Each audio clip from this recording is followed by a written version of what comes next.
Hello everybody. In 1986, a rock band played what would be their final concert. The crowd was enormous. The performance, legendary. And the star, unaware it was his last. 5 years later, he would be dead. This is the untold story of how and why Knebworth happened. On August 9, 1986, the sky was dark. The crowd was 120,000 strong, and in the center of it all, a man in a crown turned his back to the world. He didn't wave. He didn't look back. He simply said, "Thank you very much to everyone. Good night and sweet dreams. We love you."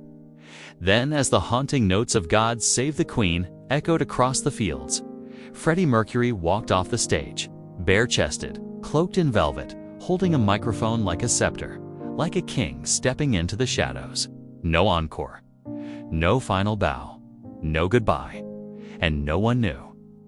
Not the band, not the crew, not the fans screaming his name into the night.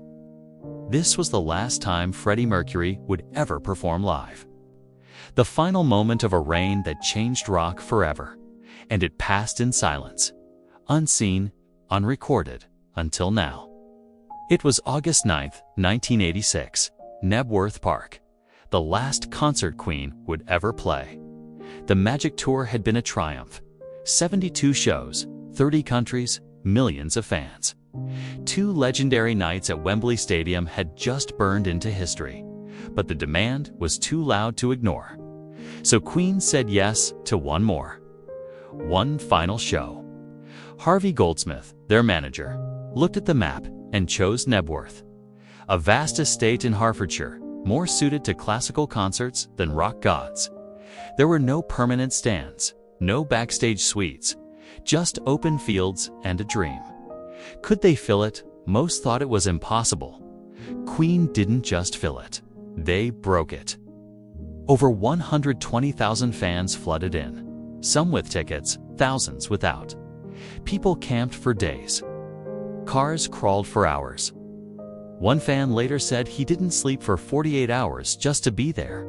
And the band. They arrived by helicopter, touching down in a muddy field behind the stage, like royalty descending for a coronation.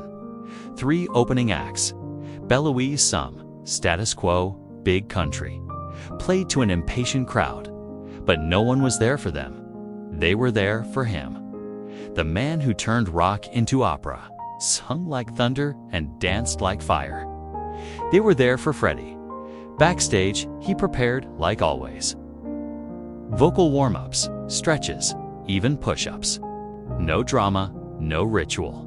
Just a man doing what he did best, getting ready to command the world. When the lights went out, the crowd exploded.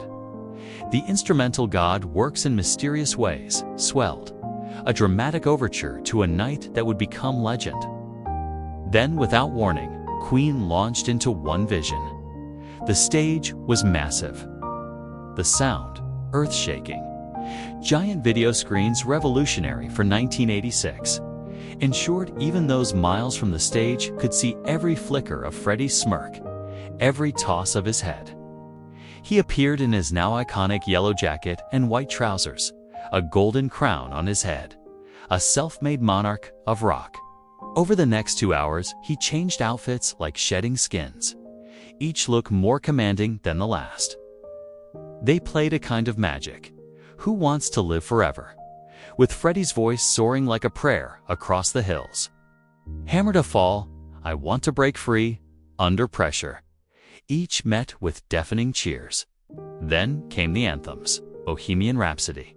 And the crowd sang the operatic section back at him, a wall of voices meeting his like a choir from the heavens.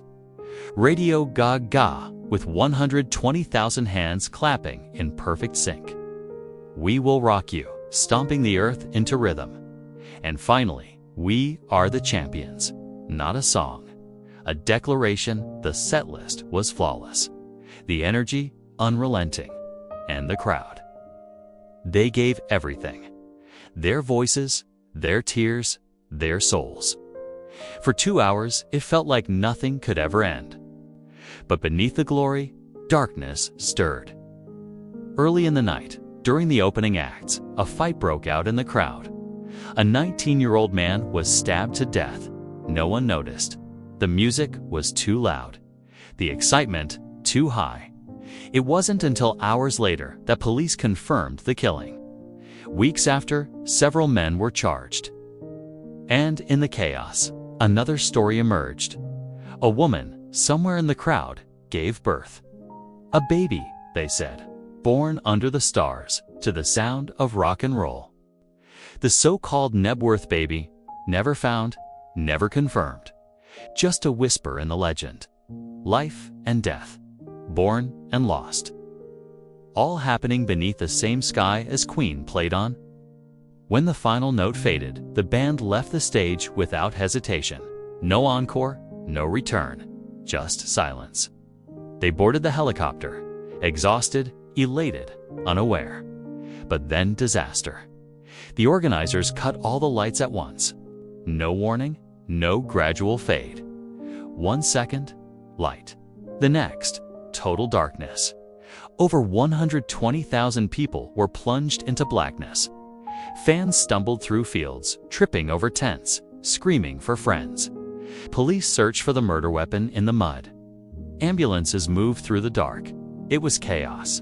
In the middle of it, the helicopter lifted off, carrying Queen away from the only stage Freddie would ever stand on again. Backstage, just before he left, Freddie turned to his bandmates and said, "I can't take it anymore. My whole body aches." They thought it was exhaustion, tour fatigue. The weight of 72 shows, 30 countries, 7 million fans. They told him to rest, to take a break, that it would pass. But it didn't, because by the next year, Freddie would learn the truth. He had HIV. At the time, AIDS was a death sentence. There was no effective treatment, no hope. He kept the diagnosis private. Even the band didn't know. Not yet. But Freddie didn't stop. He refused to. Queen returned to the studio. They recorded The Miracle, an album about survival, identity, and quiet defiance. Then, Innuendo. Darker, deeper, filled with the weight of time. Freddie sang like his life depended on it. Because, in a way, it did. He wouldn't accept pity, wouldn't slow down, wouldn't let the world see him break. He just kept creating, till he couldn't. Freddie Mercury died on November 24, 1991, just over 5 years after Knebworth. He was 45. The world mourned. Tributes poured in from every corner of the planet. Flags flew at half-mast. Fans lit candles outside his home at Garden Lodge, and slowly, the truth emerged. Knebworth hadn't just been the end of the Magic Tour. It had been his final performance. For years, the concert existed only in bootlegs. Grainy tapes passed between fans like sacred relics. Wembley was released. Budapest was filmed, but not Knebworth. Until 2018. After decades of silence, the full concert was finally officially released. A gift to the fans. A farewell from Freddie. A chance to hear, in full clarity, the last time he sang live. And when you listen now, when you watch him command the stage, laugh, dance, crown held high, you feel it, the weight, the unknowable truth hanging in the air. This was the end, and he gave it everything. There's something haunting about Knebworth, not just because it was the last, but because it was perfect. Freddie looked invincible. Queen played like gods. The crowd loved them like legends. There was no sadness, no farewell, no final bow. Just a man in a crown saying, "Good night and sweet dreams. We love you," and walking away. Freddie Mercury didn't die on stage, but in a way, he never left it. Every time someone plays Bohemian Rhapsody, every time a stadium sings "We Are the Champions," every time a fan puts on a yellow jacket and steps into the mirror, he is there. Because legends don't fade. They echo, and Freddie's echo. It began at Knebworth. It's on a summer night, with 120,000 people screaming his name, and a king who didn't know he was saying goodbye. But we do, and so decades later, we still say it back. Thank you, Freddie. Good night, sweet dreams. We love you too.